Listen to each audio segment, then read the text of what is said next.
Subscribe करा महानुभाव प्रतितीपंथ चॅनलला व बेल बटन अवश्य दाबा लेटेस्ट नोटिफिकेशन प्राप्त करण्यासाठी। जगी सर्व सुखी असा कोण आहे, विचारी मना तूची शोधो निपाहे। मना त्वाची रे पूर्व संचित केले, तया सारखे भोगणे प्राप्त झाले।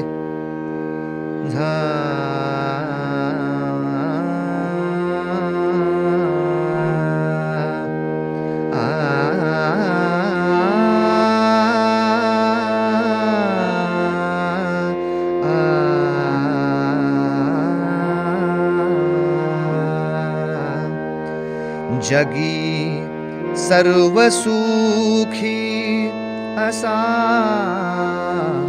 कोण आहे, जगी सर्व सुखी असा कोण आहे, जगी सर्व सुखी असा कोण आहे। विचारी मना तूची शोधोनी पाहे, विचारी मना तूची शोधोनी पाहे। जगी सर्व सुखी असा कोण आहे, जगी सर्व सुखी।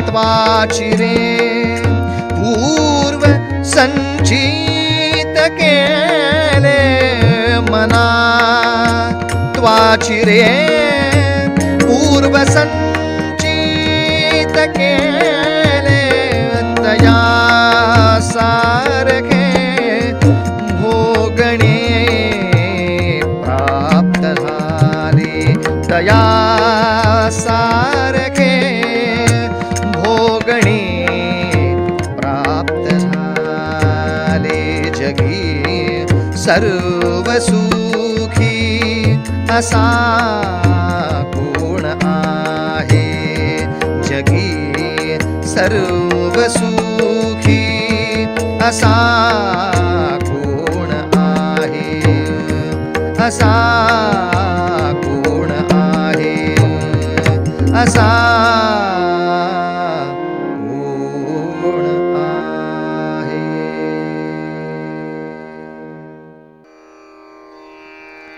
या कीर्तन महाभारतामध्ये आपण महारथी कर्णाचं चरित्र पाहत आहोत।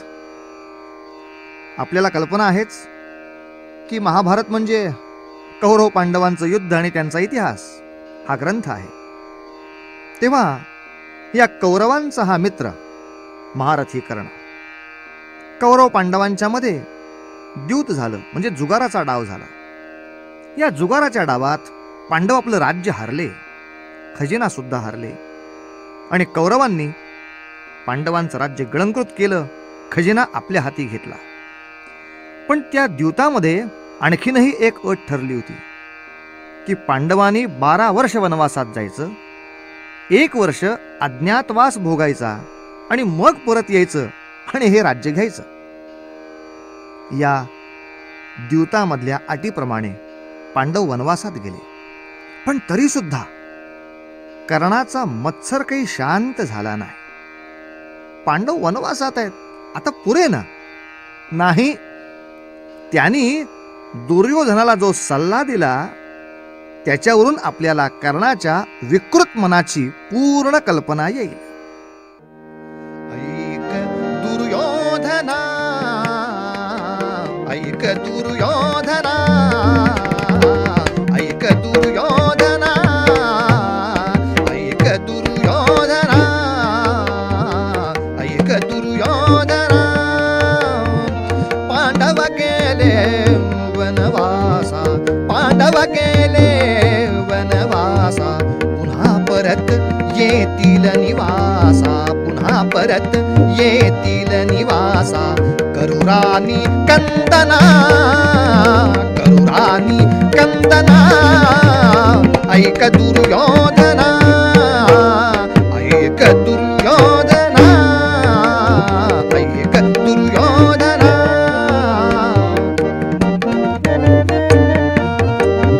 अटी संपता पांडव येतील, अटी संपता.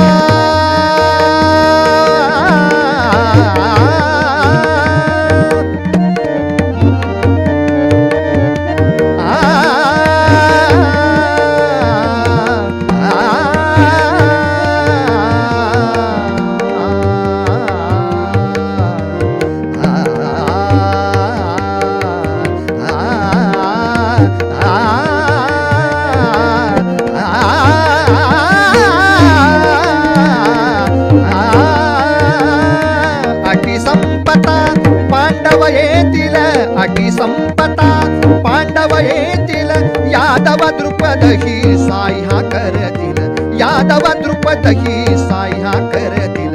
आता ते एकटेच असतील, आता ते एकटेच असतील. करू वधाची या क्षणा, करू वधाची या क्षणा. ऐक दुर्योधना, ऐक दुर्योधना, ऐक दुर्योधना, दुर्योधना, दुर्योधना.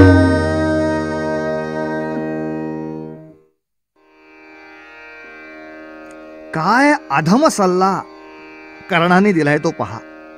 तो म्हणतोय दुर्योधना, अरे पांडव वनवासात गेलेत, ते पुन्हा परत येतील आणि पुन्हा आपलं राज्य मागतील. कशाला उगाच वाट पाहतोस? वनवासात ते आता एकटेच आहेत, आत्ताच त्यांना मारून टाकू. काय बुद्धिमत्ता म्हणायची ही. पण याच्यावर दुर्योधन म्हणाला, अरे आपण जायचं आणि पांडवांना मारून टाकायचं, यात काही मजा नाही. आपण जे पांडवांचं वैभव लोबाडलाय, जिंकलाय, त्या आपल्या श्रीमंतीचं सुद्धा प्रदर्शन हे या निमित्ताने आपण करूया, पांडवांच्या समोर करू. म्हणजे त्यांना खिजवण्यासारखंही होईल. मग त्या खिजवण्यामुळे अपमानित झालेले असे पांडव, मग त्यांच्यावर आपण स्वारी करू आणि त्यांना मारून टाकू. वा, काय दोघांचा डाव ठरला तर. आणि मग तयारी झाली महाराजा, तयारी झाली. आज्ञा झाली करा तयारी, आज्ञा झाली करा तयारी, आज्ञा झाली करा तयारी. हत्तीवर चढवा अंबारी, हत्तीवर चढवा अंबारी. उभी करा मग सेना सारी, उभी करा मग सेनाचा. नटुनी थटुनी सजुनी भारी, नटुनी थटुनी सजुनी भारी. दास दासी नोकर चाकर तेही घ्यावे भरपूर भरपूर, दास दासी नोकर चाकर तेही घ्यावे भरपूर भर. घन घन घन घन घंटा वाजे, हत्ती मार्गे चालू लागे. घन घन घन घन घंटा वाजे.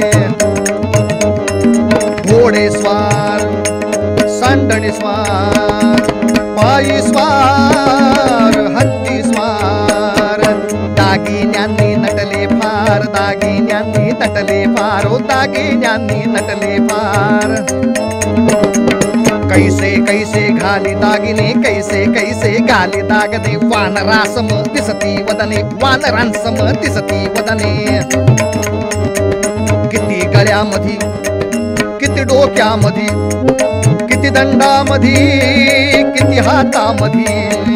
किती कमरेला, किती पायाला, किती घोड्याला, किती कुंटाला. फुला फुलांच्या किती कमाळा, फुला फुलांच्या किती कमाळा. फुला फुलांच्या माळा ऐसा चाले पहिला पोळा.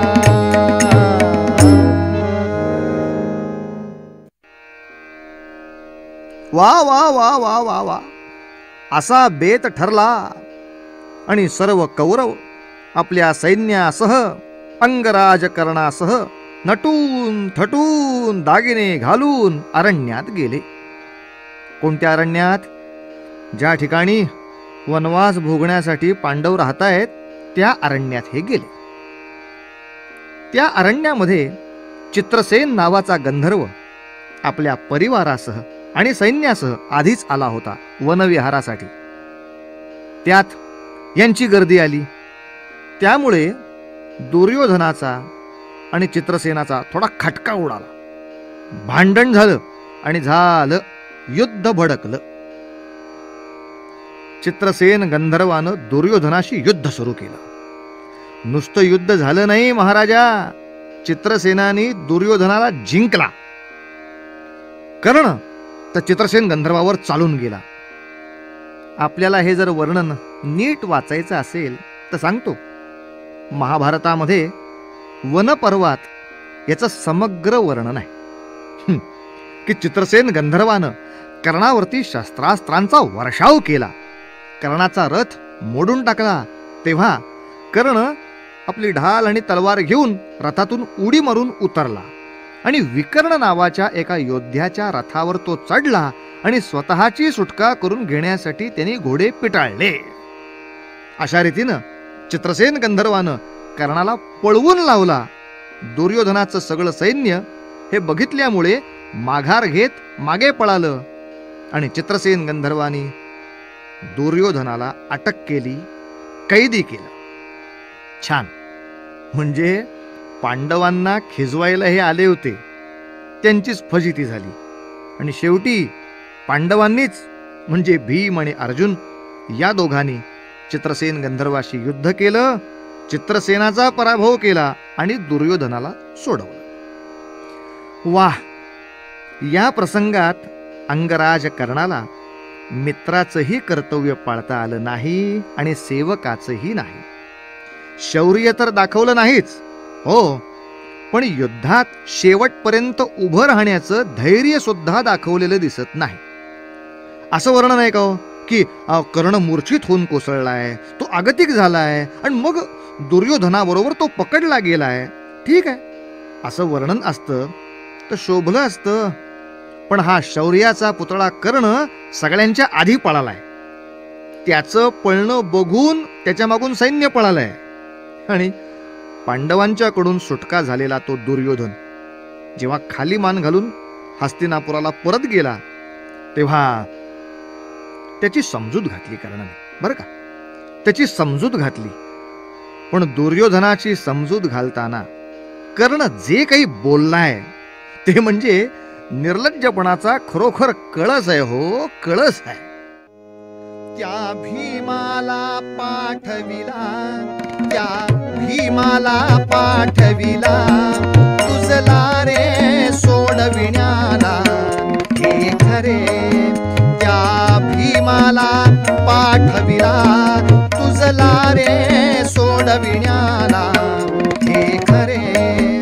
अर्जुन ही संगती आला, अर्जुन ही संगती आला, तो गंधर्वाशी लढला हे खरे. तो गंधर्वाशी लढला हे खरे. गंधर्व पराजित झाला, गंधर्व पराजित केला, भावाला वाचविण्याला हे खरे. भावाला वाचविण्याला हे खरे. हे केले तव बंधूनी, हे केले तव बंधूनी, जे वनवासी वीर मणी, जे वनवासी वीर मणी, ते नागरिक तव चरणी, ते नागरिक तव चरणी, ते आले कर्तव्याला, ते आले कर्तव्याला, उपकार नाही तो केला हे खरे. उपकार नाही तो केला हे खरे. उपकार नाही तो केला हे खरे.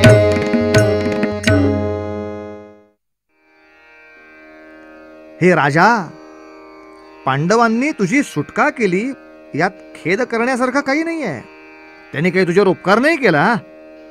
अरे पांडव तुझे प्रजाजनच आहेत. वनवासात असले म्हणून काय झालं, आपल्या प्रजेमध्येच ते आहेत. राजाच्या संकटात धावून जाणं, त्याला बंधमुक्त करणं हे प्रजेचं कर्तव्यच असतं. तेव्हा त्याने काही उपकार केलेला नाही, फार काही वाईट वाटून घेऊ नकोस.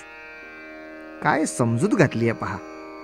म्हणजे दुर्योधनाला सोडवणं हे पांडवांचं कर्तव्य होतं, पण दुर्योधनाच्या आश्रयाने राज्य मिळालेल्या कारणाचं किंवा दुर्योधनाचा जीवलग मित्र असं म्हणवून घेणाऱ्या कारणाचं ते काही कर्तव्य नव्हतं, तसं काही बंधन नव्हतं.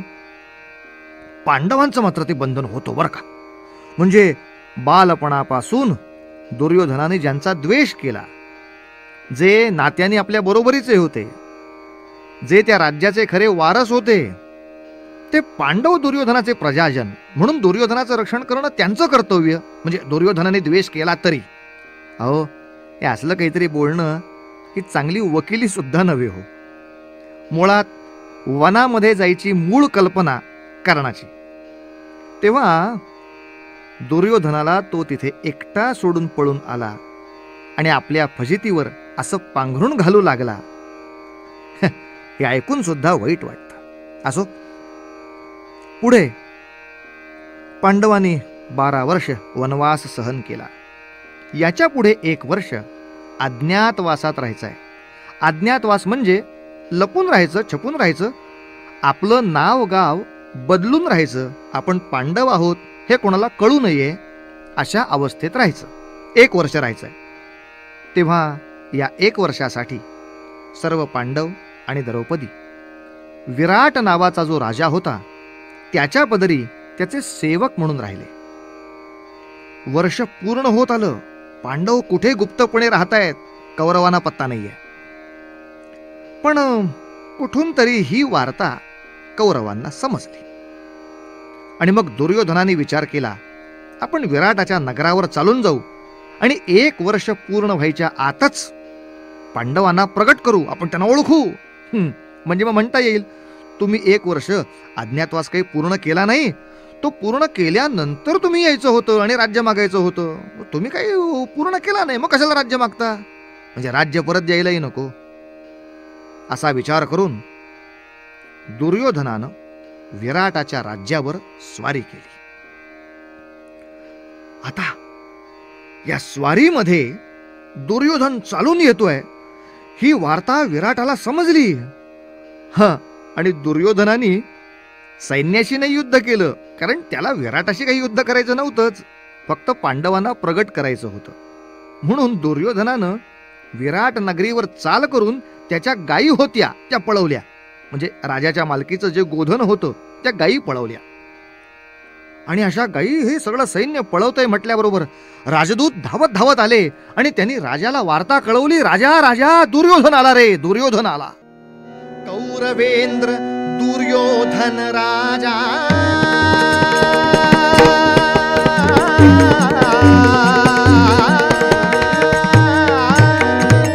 कौरवेंद्र दुर्योधन राजा उत्तर मार्गे आला. कौरवेंद्र दुर्योधन राजा उत्तर मार्गे आला. सेना सागर सवे घेऊनी, सेना सागर सवे घेऊनी आला से युद्धाला. हरण करुनी गायी आपुल्या निरोप आम्हा तिथला. हरण करुनी गायी आपुल्या निरोप आम्हा तिथला. जाऊन सांगा विराट राया, जाऊन सांगा विराट राया, ये आता समराला.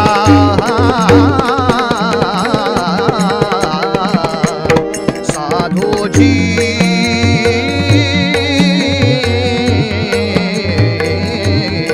राजा राम कहोजी.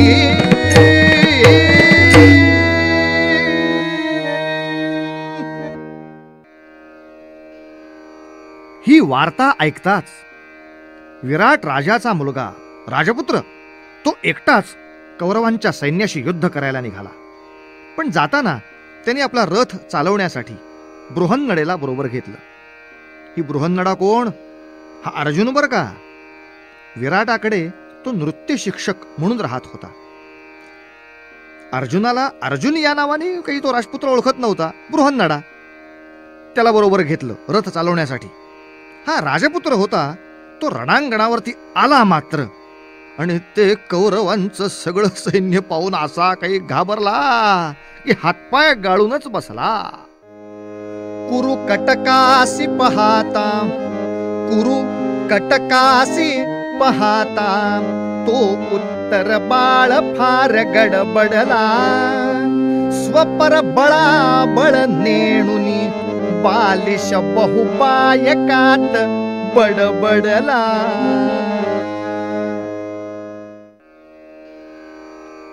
हा असा घाबरलेला युवराज. या युवराजाचं नाव आहे उत्तर. हा युद्धासाठी जेव्हा निघाला तेव्हा त्यांनी आपल्या विराट नगरीतल्या, त्या दरबारातल्या, आपल्या राजपरिवारातल्या सगळ्या स्त्रियांसमोर जोरदार भाषण केलं होतं. हे असा जातो आणि त्या कौरवांचं सैन्य परास्त करून येतो, आणि इथे आला घाबरला. म्हणून खूप मोठी बडबड करून कामावर गेले आणि अपयशी होऊन आले. अशा लोकांसाठी मराठी भाषेत ही म्हण पडली आहे, बालिश बहु बायकात बडबडला. कौरवांचं सैन्य केवढं होतं. दुर्योधन, दुःशासन, कर्ण, कृपाचार्य, द्रोणाचार्य, भीष्म, आबा. अशा वेळेला सारथ्य करायला बसलेला हा अर्जुन म्हणजे ती बृहन्नडा, तो उभा राहिला आणि त्या घाबरलेल्या राजपुत्राला त्याने सांगितलं, आता तुम्ही सारथ्य करा, तुम्ही जरा रथ चालवा, हे युद्धाचं प्रकरण आमचं आम्ही बघतो काय करायचं ते. आणि त्याला सारथ्याला बसवलं आणि अर्जुनाने आपला शंखनाद केला. त्या शंखाचा ध्वनी ऐकला मात्र तेव्हा दुर्योधन द्रोणाचार्यांना म्हणाला, हा शंख ध्वनी निश्चित हा अर्जुनाचा शंख आहे. अर्जुन आला, निश्चितपणे अर्जुनच आला. अर्जुन खचितची आला वाटे, अर्जुन खचितची आला वाटे, अर्जुन खचितची आला. शंखनाद हा मी ओळखला, शंखनाद हा मी ओळखिला. अर्जुन खचितची आला वाटे, अर्जुन खचितची आला.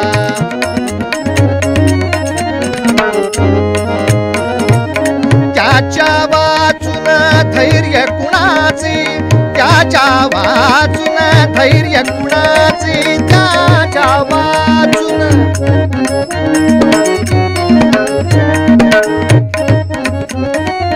त्याच्या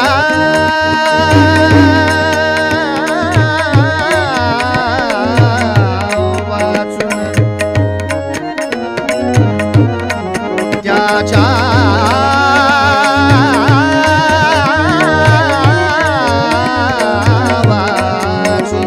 त्याच्या वाचून धैर्य कुणाचे, रणांगणी युद्धा येण्याचे, रणांगणी युद्धा येण्याचे. वाटे कौतुक परिवेशाचे, वाटे कौतुक, वाटे कौतुक परिवेशाचे, वाटे कौतुक, वाटे कौतुक, वाटे कौतुक, वाटे कौतुक, वाटे कौतुक परिवेशाचे. नेतो हरुनी विजयी माला, नेतो हरुनी विजयी माला. अर्जुन खचितची आला वाटे, अर्जुन खचितची आला वाटे, अर्जुन खचितची आला, खचितची आला, खचितची आला. अर्जुनाचा रथ रणांगणाच्या मध्यावर आला तेव्हा कर्ण दुर्योधनाला म्हणाला, दुर्योधना, आपण ज्या गायी पळवल्या आहेत त्यांना घेऊन तू हस्तिनापुराकडे जा. मी एकटा अर्जुनाकडे बघतो. आणि मग अर्जुनाचं आणि कर्णाचं युद्ध सुरू झालं. पण या युद्धात अर्जुनाने कर्णाचं धनुष्य तोडलं, कर्णाच्या रथाचे घोडे मारले, सारथी मारला, कर्णाला मूर्छित केला, दुर्योधनाचा एका बाजूला पराभव केला.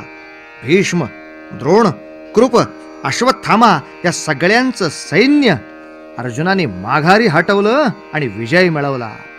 सगळ्या नगरीत आनंदी आनंद झाला, आनंदी आनंद झाला. एकट्या पार्थवीराने पळविले सर्व सैन्याला, एकट्या पार्थवीराने पळविले सर्व सैन्याला. पाहून अशा शौर्याला राजपुत्र हर्षित झाला, पाहून अशा शौर्याला राजपुत्र हर्षित झाला. थोर भाग्य म्हणून आमचे लाभले तुम्ही आम्हाला, थोर भाग्य म्हणून आमचे लाभले तुम्ही आम्हाला. उपकार आमुचे वरती किती झाले नाही गणती, उपकार आमुचे वरती किती झाले नाही गणती. अपराध नेणुनी चित्ती, अपराध नेणुनी चित्ती. करी क्षमा राजपुत्राला पळविले सर्व सैन्याला, करी क्षमा राजपुत्राला पळविले सर्व सैन्याला. एकट्या पार्थवीराने पळविले सर्व सैन्याला.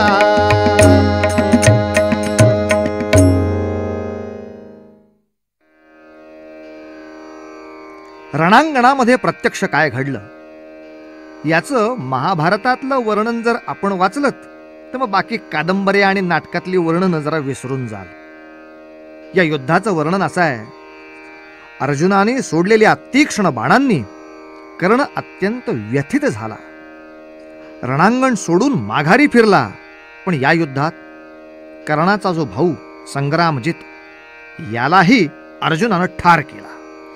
त्यामुळे संतापून सर्व शक्ती एकवटून कर्ण धावला. अहो, आपल्या प्रिय व्यक्तीला कोणी मारलं तर कोणीही मनुष्य अधिक शक्तीनं प्रतिकार करतो ना, पण एवढी शक्ती प्रगट करून कर्ण आला तरी सुद्धा त्याचं अर्जुना पुढं काही चाललं नाही. अर्जुन म्हणालाय, कर्णा, तू भर सभेत द्रौपदीचा अपमान केलास, त्याचं फळ भोग. गेली 13 वर्ष हे संतापलेलं मन मी आवरून धरलं होतं, आता तू बघच याचा परिणाम. असं म्हणून अर्जुनानं अति तीक्ष्ण असे बाण सोडले. त्यातला एक बाण कर्णाच्या कवचाचा भेद करून त्याच्या छातीत घुसला आणि त्या वेदनेनं व्याकुळ होऊन कर्णाच्या डोळ्यापुढे अंधारी आली. तो रणांगण सोडून पळाला. पहा, महाभारतातलं हे वर्णन वाचलं म्हणजे कळेल की शेवटच्या युद्धात कवच कुंडल गेल्यामुळे त्याचा पराभव झाला. हो, असली कारण किती लंगडी पडतात नाही. अहो, कवच कुंडल असताना द्रौपदी स्वयंवराच्या वेळी सुद्धा कर्ण जिंकला नाही. चित्रसेन गंधर्वाच्या युद्धातही कर्ण विजयी होऊ शकला नाही आणि या विराट नगरीतल्या युद्धात तिथेही पराभव झालाय. म्हणजे त्या कवच कुंडलांच्या असण्या नसण्याचा काय कौतुकाचा विषय झाला. तेव्हा असे 3 वेळा पराभूत झालेले हे सगळे कौरव पुन्हा हस्तिनापुरात आले आणि विचार विनिमय करू लागले. तेव्हा सर्व श्रेष्ठ लोकांनी सांगितलं, दुर्योधना, वेळे आधी आपण पांडवांना प्रगट करू म्हणून तू स्वारी केलीस, पण तू अयशस्वी झालेला आहेस. कारण तो अर्जुन आहे हे जेव्हा आपल्याला कळलं त्या दिवशी खरंच अज्ञातवासाला 1 वर्ष पूर्ण झालेलं आहे. आता सगळे श्रेष्ठ लोक हे सांगतायत, अभ्यास करून बोलतायत, पण नाही, या पराभवाने संतापलेला कर्ण तो दुर्योधनाला म्हणाला, नाही नाही नाही नाही दुर्योधना, नाही नाही, हे बरोबर झालेलं नाही. अरे, आपल्या सगळ्या सैन्यासमोर अर्जुन जिंकला असेल, पण पांडव 1 वर्ष पूर्ण व्हायच्या आतच आपण ओळखलेले आहेत. हो हो हो, आपण आधी त्यांना ओळखलाय. त्यामुळे त्यांचा राज्यावर हक्क नाही दुर्योधना, त्यांचा राज्यावर मुळीच हक्क नाही. पांडव आले वेळे आधी, पांडव आले वेळे आधी, वागती अधर्माने, वागती अधर्माने. ऐसे कोणी वर्ततील तर, ऐसे कोणी वर्ततील तर, जाळीन मी क्रोधाने, जाळीन मी क्रोधाने, जाळीन मी क्रोधाने.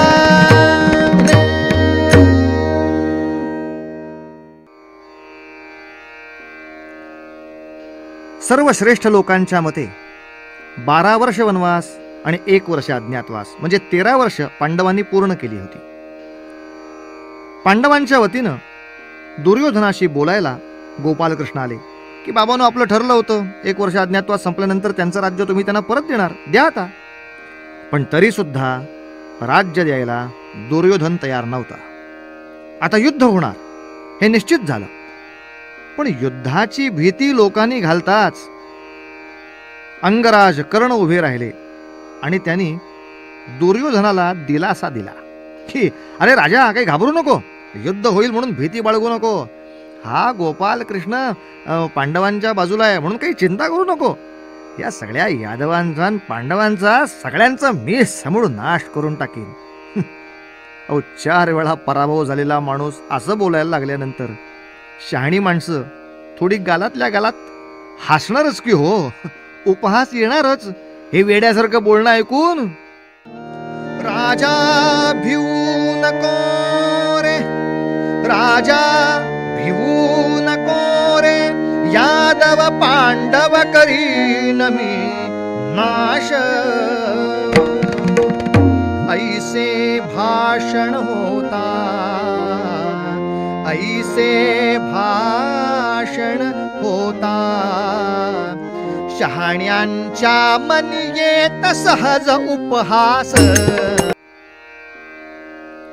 असं कर्णाचं भाषण ऐकताच भीष्माचार्य म्हणाले, अरे दुर्योधना, तू कोणाचा विश्वास धरतोयस बाबा? 4 वेळा रणांगणात पराभूत झालेला हा कर्ण हा महारथी कुठला, हा अर्धरथी सुद्धा नाही. अर्थात हा कर्णाचा अपमान जातीवरून झाला नव्हता, त्याच्या कर्तृत्वावरून झाला होता. बरं, तसं पाहिलं तर कर्णाला आपल्या जातीचा कितपत अभिमान होता हो?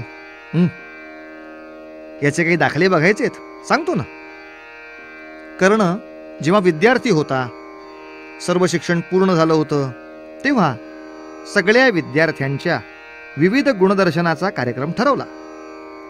प्रत्येकाने आपलं शस्त्रामधलं जे कौशल्य आहे ते दाखवलं. आपलं कौशल्य दाखवण्यासाठी कर्णाला संधीही मिळाली होती. त्यांनी आपलं शक्ती प्रदर्शन केलं, त्याचं कौतुकही झालं. पण कर्ण म्हणाला, मला अर्जुनाशी द्वंद्वयुद्ध करायचं आहे. तेव्हा कृपाचार्य म्हणाले, नाही कर्णा, द्वंद्व करता येणार नाही, कारण द्वंद्व हे दोन्ही समान कोळातच होतं. नकार दिला गेला. अशा वेळी दुर्योधन उभा राहिला आणि म्हणाला, आचार्य, अहो कर्णाची शक्ती बघा, कुळ कशाला बघता? अहो त्याचं शौर्यच सांगताय की तो क्षत्रिय आहे. अहो तो सूत कसा असेल, सारथ्याचा मुलगा कसा असेल, कारण हरणांच्या पोटी सिंह जन्माला येत नसतात. सज्जन हो, अहो या वाक्यामध्ये सारथ्याच्या जातीचा दुर्योधनाने केवढा अपमान केलाय.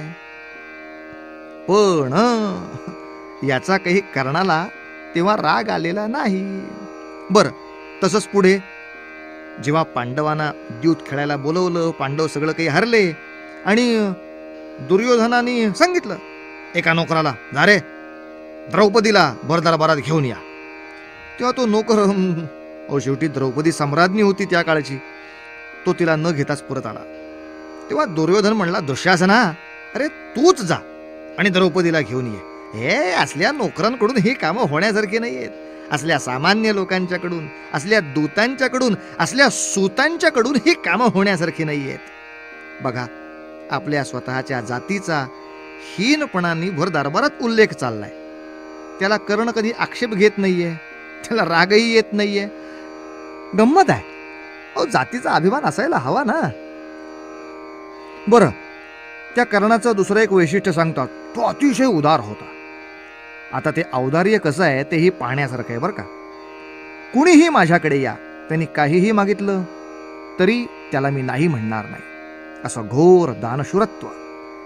हे दानशूरत्व कर्णाने कधीपासून घेतलं हो? तो प्रसंग आपल्याला माहिती आहे की दुर्योधन आणि कर्ण दोघं सैन्यासह वनात गेले. तिथे चित्रसेन गंधर्वाशी युद्ध झालं. त्या युद्धात कर्णाला पळवून लावला त्या गंधर्वानी. मग अर्जुनाने दुर्योधनाला सोडवला. हे समजल्यानंतर कर्ण अतिशय रागावला आणि तेव्हा त्यानं प्रतिज्ञा केली की दुर्योधना, जोपर्यंत मी अर्जुनाला ठार मारणार नाही तोपर्यंत मी दुसऱ्याकडून माझे पाय धुवून घेणार नाही. सर्व याचकांना संतुष्ट करीन, सर्व याचकांना संतुष्ट करीन. जोवरी मी पार्थास वधित नाही, जोवरी मी पार्थास वधित नाही, मरण पार्थाचे अनुभवीत नाही. मरण पार्थाचे ते मरण पार्थाचे, ते मरण पार्थाचे अनुभवीत नाही. तोवरी मीही दान ते करीन, तोवरी मीही दान ते करीन.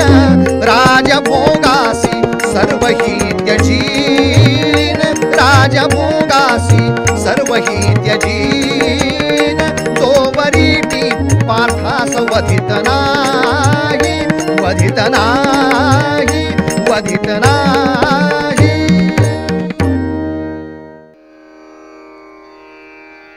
कर्णाच्या या प्रतिज्ञेवरून आपल्या लक्षात येईल की कर्णाच्या दानशूरत्वामागे जी प्रेरणा आहे ती आसुरी आहे. एखाद्या शत्रूला ठार करण्यासाठी शक्ती संचय व्हायला हवा, तो त्या याचकांच्या आशीर्वादातून त्याला मिळणार आहे, म्हणून कर्ण दान देतोय. हो, हे दान काही सात्विक दान निश्चित नव्हे. असो, कर्णाने तर दातृत्वाच्या नावाखाली पुढे देण्या घेण्याचा सुद्धा व्यापार केलाय. अहो, त्याच्या दानशूरत्वाच्या काही गोष्टी आहेत की कर्ण दाढी करायला बसला होता. आता तो राजा होता, स्वतः काही हाताने दाढी करणार नाही, न्हावी त्याची दाढी करत होता. तेव्हा तिथे ती साबणासाठी पाण्यासाठी वाट्या ठेवल्या होत्या. आता तो राजा, वाट्या काही पितळ्याच्या असतील, सोन्याच्या होत्या, चांदीच्या होत्या. इतक्यात कुणीतरी याचक आला आणि ते पाणी ज्या वाटीमध्ये ठेवलं होतं ती सोन्याची वाटी काही विचार न करता कर्णाने देऊन टाकली. हा, काय उदार नाही. या बाकी सगळ्या कथा खूप छान आहेत, पण एक मोठी कथा सांगितली जाते ती म्हणजे साक्षात आपली कवच कुंडल सुद्धा कर्णाने काढून दिली. हा, वा रे वा, इंद्राला काढून दिली. कौरव पांडवांच्या युद्धात कर्णाचं बळ खच्ची व्हावं म्हणून इंद्र कर्णाकडे गेला आणि त्याने कवच कुंडल मागितली. अर्थात कवच कुंडला असताना सुद्धा तो अर्जुनापुढे विजयी झाला नव्हता, हे आपण पूर्वी पाहिलंच आहे, पण जाऊ दे. तेव्हा असं काहीतरी होणार हे लक्षात येताच साक्षात सूर्यदेवानं कर्णाला सांगितलं, कर्णा, कौरव पक्षाचं रक्षण करणं हे तुझं दायित्व आहे. तुझ्या भरोश्यावर तुझा मित्र दुर्योधन निर्धास्त आहे, तेव्हा वैयक्तिक लाभापेक्षा मित्र कर्तव्य म्हणून तू जबाबदारीनं वाग. हा, इंद्र जरी आला तरी त्याला तू ती कवच कुंडल देऊ नकोस हे सांगितलं होतं, पण ऐकलं नाही. इंद्र आला, याचकाच्या वेशात आला, त्याने कवच कुंडल मागितली. तेव्हा कर्ण म्हणाला, याचकाच्या वेशात तू इंद्र आहेस हे मी ओळखलाय. मी कवच कुंडल जर गमावली तर शत्रूला माझा घात करणं सोपं जाणार आहे. तेव्हा माझी कवच कुंडल जर घ्यायची असतील तर त्याचा मोबदला दे. इंद्राने म्हणणं मान्य केलं. काय देऊ? तेव्हा कर्ण म्हणाला, कुठल्याही एका बलवान शत्रूचा निश्चयाने नाश होईल अशी एक शक्ती मला दे. आणि इंद्राकडून ती वासवी शक्ती घेतली आणि कवच कुंडल दिली. याला दान म्हणायचं का? याच्याही उपर कर्ण म्हणाला, कवच कुंडल काढून देताना माझी त्वचा ओरबाडली जाईल, त्या व्रणांनी माझं शरीर कुरूप होईल, तेव्हा माझं शरीर विकृत राहणार नाही, माझ्या सौंदर्याला बाध येणार नाही, असा सुद्धा तू मला वर द्यायचा आहेस. छान. हे कवच कुंडलांच्या दानाच्या कथेचं गमतीचं प्रकरण बरं का. असो, कवच कुंडले दिली, हा विषय इथे संपला. महाभारताचं युद्ध सुरू झालं. महाभारतातल्या युद्धात पहिले 9 दिवस भीष्माचार्य सेनापती होते. ते सेनापती असेपर्यंत मी शस्त्र घेणार नाही अशी कर्णाची प्रतिज्ञा होती. भीष्माचार्यांची कारकीर्द संपली, मग द्रोणाचार्य सेनापती झाले. तेव्हा कर्णाने त्या सैन्यातल्या एका तुकडीचं नेतृत्व तेव्हा फक्त स्वीकारलं. पुढे द्रोणाचार्यांचीही कारकीर्द संपली आणि शेवटचे 2 दिवस स्वतः कर्ण सेनापती होता. पण एवढ्या काळात त्याला पांडवांचा नाश काही करता आलेला नाही. आणि अगदी आता शेवटच्या निर्वाणीच्या प्रसंगी अर्जुन आणि कर्ण एकमेकांच्या समोर आले. हे वर्णन महाभारतातच वाचण्यासारखं आहे बरं का. कर्णाने अर्जुनावर खूप शरवर्षाव केला, पण त्याचा विशेष उपयोग न होता अर्जुनाच्या बाणांच्या घातानच कर्ण मूर्छित झाला. त्याची धनुष्यावरची पकड ढिळी झाली. कर्णाने बाण मारून 10-12 वेळा अर्जुनाच्या धनुष्याची दोरी तोडली होती. पण अर्जुनाची चपळता अशी विलक्षण होती की त्याच्या धनुष्याची दोरी कधी तुटते आणि तो परत कधी जोडतो कोणाला कळलं सुद्धा नाही. आणि हे युद्ध चालू असता असता अचानक प्रचंड ध्वनी आला. जमीन दुभंगली गेली आणि कर्णाच्या रथाचं चाक त्या भूमीमध्ये रुतलं. रथ वाकडा तिकडा झाला. तेव्हा कर्ण रथातून खाली उतरला आणि म्हणला, थांब थांब थांब अर्जुना थांब, मी हे चाक बाहेर काढतोय तोपर्यंत थांब. अरे अरे मी निशस्त्र आहे आणि निशस्त्र अशा संकटात मी सापडलो आहे, तेव्हा तू धर्माप्रमाणे वाग. थांब अर्जुना, बाण मारू नकोस, थांब. रथचक्र उद्धरू दे श्रुतिशास्त्रज्ञा महारथा कुळजा. बरं का, या ठिकाणी कुळजा म्हणजे चांगल्या कुळामध्ये जन्माला आलेल्या. अरे रथचक्र उद्धरू दे श्रुतिशास्त्रज्ञा महारथा कुळजा. साधू नहाणिती अरिला, साधू नहाणिती अरिला, पाहती अधृता युद्ध व्यथा कुळ जा.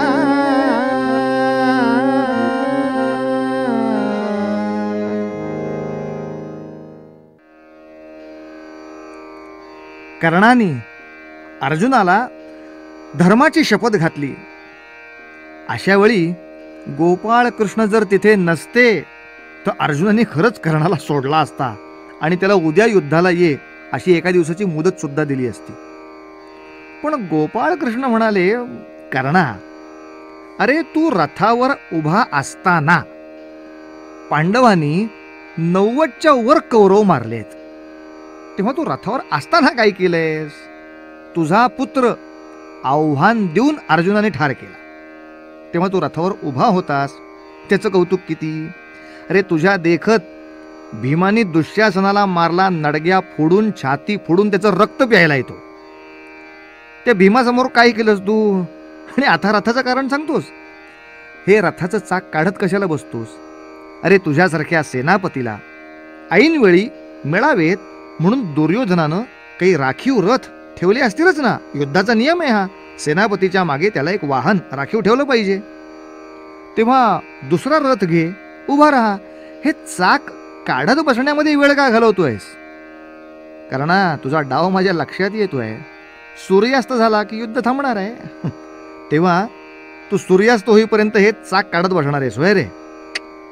नाही करणार, ही संधी आता आम्ही तुला मिळू देणार नाही. काही नीच माणसं संकटात सापडली की दैवाला दोष देतात, स्वतःची कर्म बघत नाहीत. तू आम्हाला धर्म शिकवतोस? अरे तू काय धार्मिकतेनं आत्तापर्यंत वागलायस रे? काय धार्मिकतेनं वागलायस? गोपाल कृष्णांच्या या संवादाचं एक सुंदर आर्यावृत्तामध्ये रूप केलंय ते आपल्या कविवर्य मोरोपंतांनी. त्या आर्या ऐका तर खरं. कृष्ण म्हणे राधेया, कृष्ण म्हणे राधेया, भला बरा स्मरसी आज धर्माते. नीच व्यसनी बुडता निंदिती देवास नास्वकर्माते. चारुन विषान्न भीमा सर्पडस विले नृपे असे खोटे. कर्म करविता कर्णा होता तव धर्म ते धवा कोठे. केले दग्ध जतुगृही त्वा पांडव वारणावती.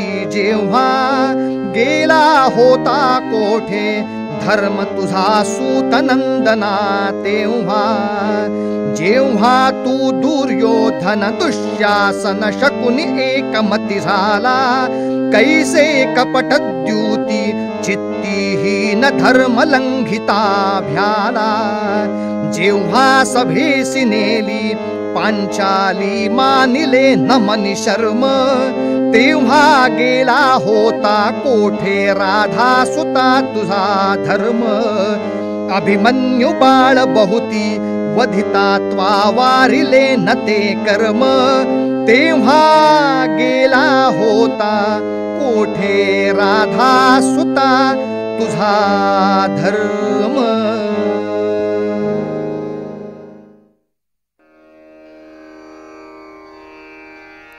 अशा रीतीनं गोपालकृष्णांनी कर्णाच्या सगळ्या पापांचा असा पाढाच वाचला. का रे, तेव्हा तुमचा धर्म कुठे गेला होता? भीमाला विष खायला घातलं, मूर्छित केलं, तेव्हा त्याला असं मारणं हा धर्म होता होय? पांडवांना वारणावतामध्ये जाळून मारायचा प्रयत्न केला, तो काय धर्म होता होय? आणि तुम्ही सगळ्यांनी एकत्र येऊन पांडवांचं राज्य जुगारामध्ये जिंकलं, जुगारामध्ये राज्य जिंकणं हा काही धर्म होता होय? तुम्ही द्रौपदीला सभेमध्ये आणलीत आणि तिचा अपमान करायला तुम्हाला शरम वाटली नाही? तेव्हा तुमचा धर्म कुठे गेला होता? मानवता कुठे गेली होती? अरे, आपल्या युद्धात नियम ठरला होता, एकाने एकाशीच लढायचं.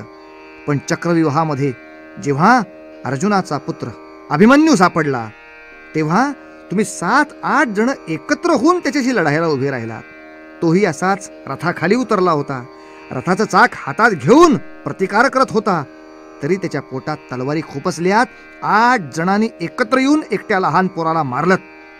तेव्हा कुठे धर्म गेला होता? आता तुम्हाला सद्धर्माची आठवण होती होय? अर्जुना, याला या क्षणी ठार कर, या क्षणी ठार कर. हा अशा विचित्र अवस्थेत आहे, दुर्बळ परिस्थितीत आहे, तरी ठार कर. बाबा रे, ज्यांनी आयुष्यभर सज्जनांचा द्वेष केला असेल, साध्वींचा अपमान केला असेल, अशा दुष्टांना त्यांच्या असहाय्यतेचा, दुर्बलतेचा फायदा न देता दंड केला जातो. हाच आदर्श समाजापुढे असायला हवा. म्हणजे किमान यापुढच्या काळात तरी असले दुष्ट सज्जनांच्या असहाय्यतेची चेष्टा करणार नाहीत, विटंबना करणार नाहीत. गोपाळकृष्णाच्या आदेशानुसार अर्जुनाने प्राणसंहारक असा बाण सोडला आणि महारथी कर्णाचा अंत झाला. अर्जुनासाठी मिळवलेली वासवी शक्ती आणि ब्रह्मास्त्र ही दोनही शस्त्र कर्णाला आधीच वापरून टाकावी लागली होती. तेव्हा रणांगणामध्ये असा करुणामय मृत्यू कर्णाला पत्करावा लागला. या कर्णाच्या कथेतून महर्षी वेदव्यास आपल्याला हेच सांगतायत की काही व्यक्तिमत्व उत्तुंग असतात, पण ती अहंकाराने आत्मकेंद्रित होतात आणि मग मानवतेचा विनाश करतात. या भारतवर्षात माणूस श्रेष्ठ का सामान्य याची कसोटी वैयक्तिक सद्गुण नाही आहेत, तो मानवी हित किंवा सज्जनांचं रक्षण कसं करतो याच्याशी त्याचा मोठेपणा अवलंबून असतो. कर्णासारखं आयुष्य जगणाऱ्यांना वैभव मिळेल, राज्य मिळेल, कौतुकही मिळेल, पण पूजा नाही मिळणार. पूजा मिळवण्यासाठी मत्सराचा त्याग करायला हवा, परोपकारासाठी कष्ट करायला हवेत. आणि अशा वेळी काही अपयश आलं तर खचून जायचं नाही. आपणच आपल्या मनाला समजवायचं, आजचं अपयश हे पूर्वजन्मात काहीतरी केलेल्या पापाचं फळ असेल, जाऊ दे, पाप धुवून निघालं, पण या जन्मात पुण्य करीन, धर्म करीन, चांगली कर्तव्य करीन आणि पुढे आयुष्यामध्ये यशस्वी होईनच होईन. अरे, थोडंसं दुःख आलं तर त्याचं कशाला कौतुक करायचं?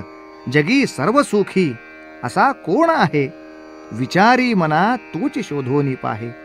रामदास स्वामी हेच सांगतायत, अरे जगात सर्वात सुखी जर कोणी असेल तर तो विचारी माणूस असतो. मना तू शोध, असा विचार करून वागणाऱ्या माणसालाच सगळी सुख मिळतात. आणि दुःख मिळाली तर खचून जायचं नसतं. मना त्वाचिरे पूर्व संचित केले, तया सारखे भोगणे प्राप्त झाले. त्यामुळे असं मत्सरी आयुष्य न जगता परोपकारी आयुष्य जगू आणि गोपाल कृष्णासारखी पूज्यता आपण मिळवू. हेच या कथेचं सार आपल्याला व्यास समजावून सांगत आहेत. जगी सर्व सुखी असा कोण आहे, जगी सर्व सुखी असा कोण आहे, जगी सर्व सुखी असा कोण आहे विचारी मना तुझी शोधून पाहे विचारी मना तुझी शोधून पाहे जगी सर्व सुखी असा कोण आहे जगी सर्व सुखी असा कोण आहे मनात्माची रे